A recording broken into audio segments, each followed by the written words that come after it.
Hello friends, in the series on the income tax cases, today we will discuss an issue which is related to claiming of exemption under section 54.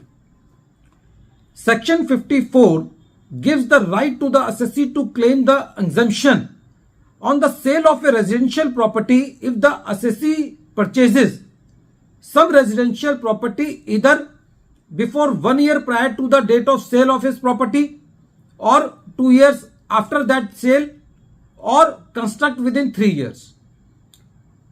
The importance of word in claiming the section 54 exemption is that the property should be purchased.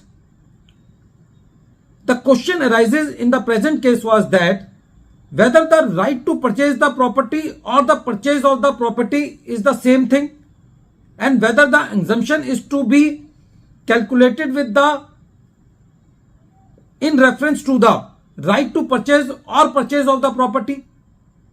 This issue has been taken by the Mumbai ITAT I bench in the case of Sunil Amritlal Shah versus Rita Sunil Shah versus Income Tax Officer International Taxation. This case has been reported in 112 ITR short notes 30.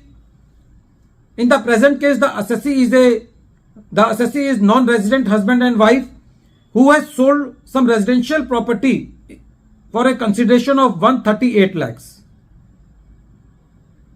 When this property was sold on 10th February 2011, so before that date, on 25th July 2009, the assessee has booked an flat by an agreement to sell.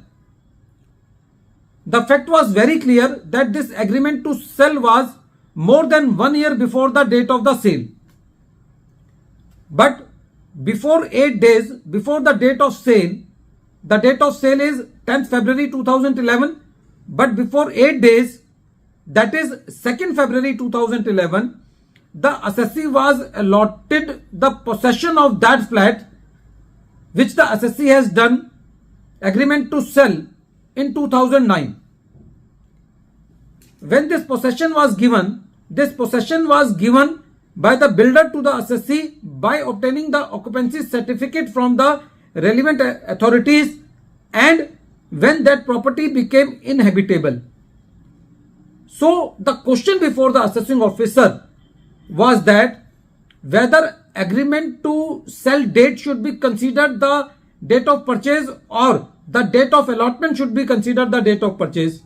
The assessee was saying that the date of possession should be considered the date of purchase, and the assessing officer was emphasizing that the agreement to sell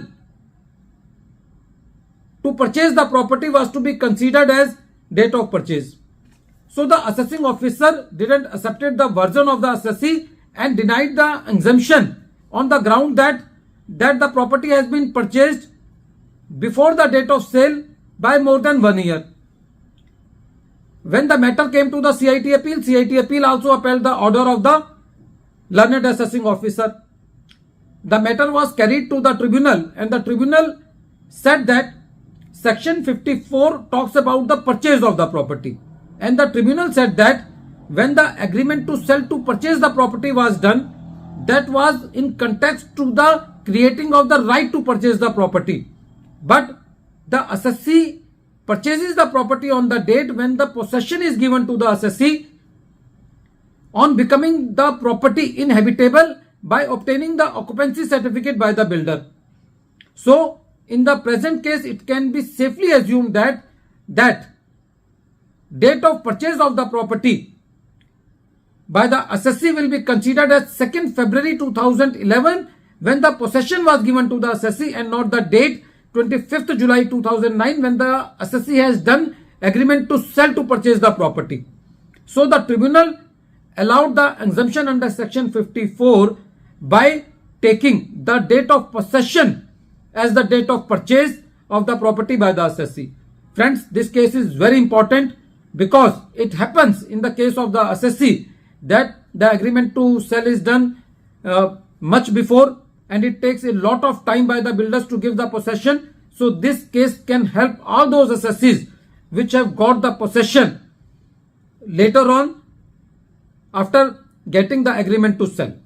At the end of this video, once again I am repeating the name of the case. The name of the case is Sunil Amritlal Shah, Rita Sunil Shah versus Income Tax Officer, International Taxation, and this case has been reported in 112 ITR Tribunal, short notes 30. The matter has been decided by Mumbai ITAT I bench and the date of the judgment is 13th May 2024. Thank you friends.